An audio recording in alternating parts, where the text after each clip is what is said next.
بچه‌ای که هیسورن و یا ابیزت. خواهر جان در اینجا چند نفر زندگی میکنید شما؟ سه کس شما مادرتون و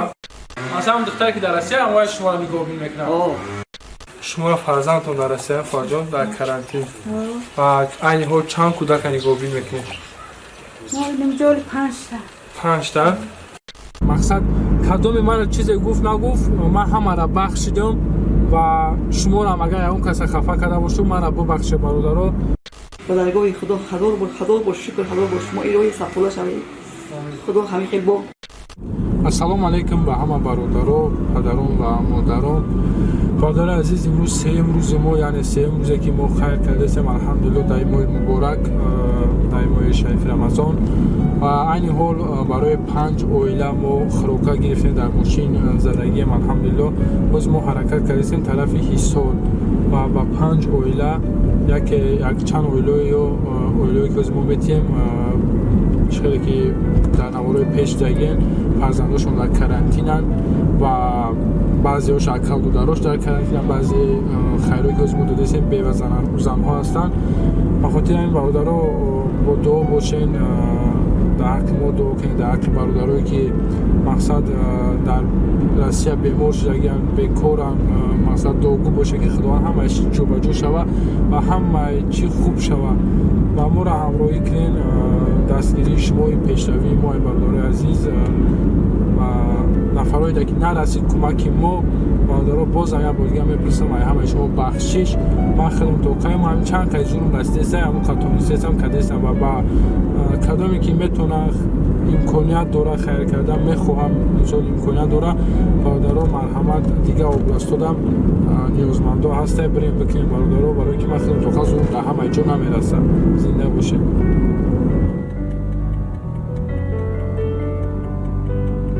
سلام علیکم میام بودگاه برادران. الحمدلله اومدیم خونه یک مادر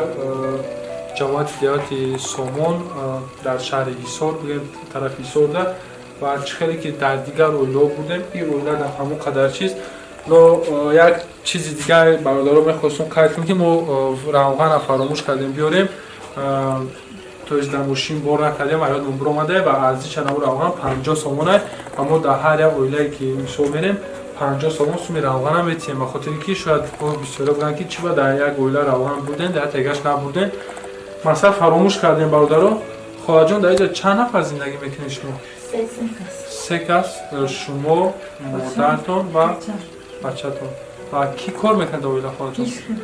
اون کس کار نمیکنه. و خواهر جان یا کمکی که شما دیدیم یک طرف مهاجر بچهای تاجیک، یک طرف یگان صاحبکارای تاجیک مثلا در کمال دوگو باشیم خواهر جان که امروز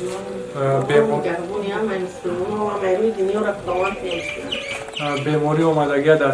شما کریم و رحمه هم مایروی دنیا را پروردگار که نگهبان باشه و تنج کنه و تنج کنه دوان شما را نگهدار باشه خدا که هر مراده داره بطیتون پروردگار برای اقبال کار کسبت منتی از جمله ممینه پروردگار فرزندو شایی اوقاتو نگهدار و نگهدار نه خواهر جان ما اکر آقا فراموش کردیم اکر بچه هم اکر این روز خدامان خودش میگردیم لیکی نه خواهر جان روغنش هم بگیریم من خواهر جان فراموش کردیم. من این نظر بودم خواهر جان دوگو باشن در اختیم. نه برادرها الحمدلله اگر طرف الماسی را کدام بدونه بچه‌ای که حصارن و یا ابیزت نمیدونن این اما در این پره حصار مقصد در طرف الماسی هم الحمدلله نوز دادیم و انشالله سفر میکنیم طرفی او طرف حصار بگیریم و اونجا در میتیم خیره و یک اویله دیگه با این طرف هایده مقصد با این طرف حصار میگذاریم. خلاص این کرات به نهایت ادرسو اینم خیلی بزیب اومد و به هر حال الحمدلله کوشش میکنیم بریم برسونیم و حاضر میریم طرف شراره را میتیم در ادرسه و ایوجا با میگردیم ابرادنا همین طرف رو میریم اول سنتر حصار و ابرادنا با همین طرف حصار. خلاص انشاءالله کم ترک زحمت شده است اینه که کوشش میکنیم خدا با خوبی با خیر برسونیمش و برادرای بازم یک بار دیگه میگم التماس کلام میکنم از شما که مقصد کدام در نرسید و در کامنت ها می نویسم از زیق میشم وقتی میبینم مقصد شما در که نرسید برادر شما دیدید که دیگر برادرای مؤمن شما در دیگر برادرای هموطن شما در رسیده شما با در چیز خرسان بشه و وقتی در کامنت ها ناراضگی اما میبینم به نهایت زیق میشم برادرای عزیز من خودم توقعم و زوری ما عمیق رسیده برادر التماس همین چیز مقصد خوب بفهمین درک کنین برادرای التماس میکنم شما و خاطر همین حوض میریم شلوره رو میتیم و میگردیم طرف ایسا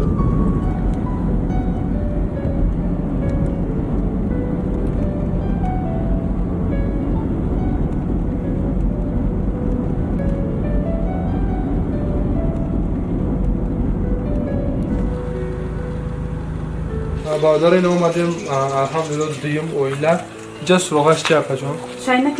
شاینک ملوگادود یم در طرف های سوره و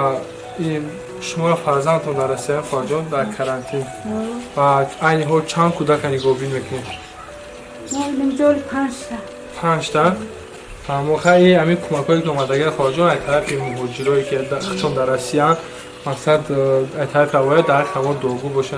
خواجان و کمی ما را بجای زیاد قبول کنیم در این مهم باره و ما هر اویله در خواجان روغن میبودیم و ما ماشین در فراموش کردیم روغن همونیم و ارزش همون روغن 50 سومون خواجان و ما هر اویله در 50 سومونی میتیم که مثلا روغنش فراموش کردیم روغن هم بخریم در همه مهاجر در برادرای ما دوگو باشه خواجان باشنه صاف سلامت باشنه گفتم گفت که اهم کسلی و اهم چیزا اینشون دور خدا سلامت باشه مادر جان من خواجان شما هم ریده رو که هزار رحمت من زنده باشه خواجان من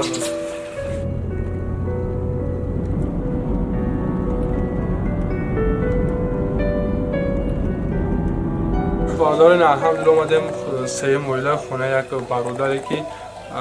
معیوب گروه یکم اینا اکجان معیوب گروه یکم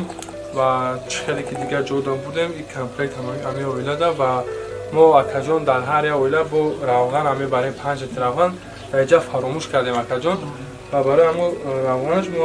روغن شما در میتیم و خاطر که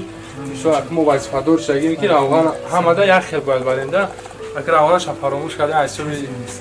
سراسیمگی این کمک از طرف بچه های مهاجر هم که امروز میدونیم که خیلی بیماری آمدگه در کمبو دوگو باشه حجان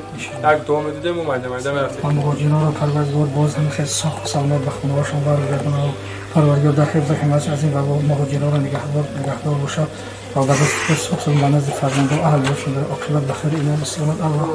من جا که ما با جای زیاد قبول کنیم دوگو باشن در کمبو در برادر رو نازم نه برادر چهارم اویله در خونه یوی چنه بوده همینجا آورده موندیمش میومدیم میگرفتیم این چهارم اویله همین برادر عزیز الحمدلله شلوره هم دادیم و حوض ما میگردیم میریم عبرت نه طرفی این طرفی حصار بگیریم طرفی با اموز الماسی نزدیکتر شورای اسکندرش میگن همون طرف میریم و همون هم ابراهیم میریم دوشنبه انشالله با ما باشین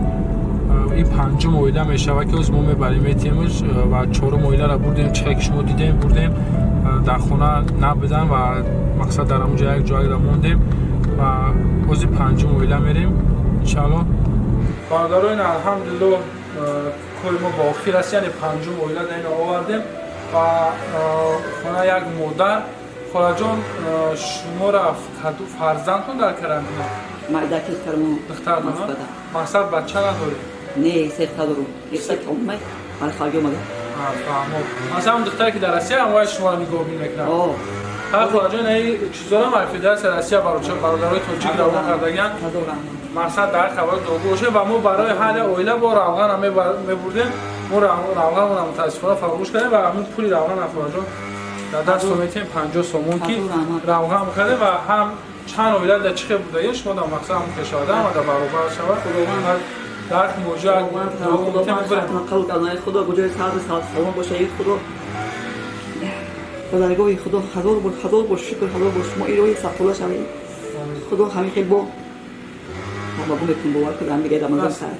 خدا گوجه باشه سر باشه بعد سلام باشه خدا وقت خاطر قبول کردم تمام خدا جان و همه وقت دعا باشین که خداوند دست همکاری هزار نفر را ما بگیریم خدا جان. من این عرض اون هزار عمل کردم. نگهبان شما خداوند دامتون عید درود کردون ایو هزار رحمت کرد. شما اینا برادر عزیز الحمدلله تمام کردیم، پنجم اویلر هم دادیم و الحمدلله قریب ساعت میگه وقتی روزکشایی شده و شکرانه خدا میکنیم که با خوبی انجام یافت و با خوبی همش دادیم و اینجا در یک چند نفره بود که اویلاشون در کرانتین بودن، یک دو نفر دیگه بود که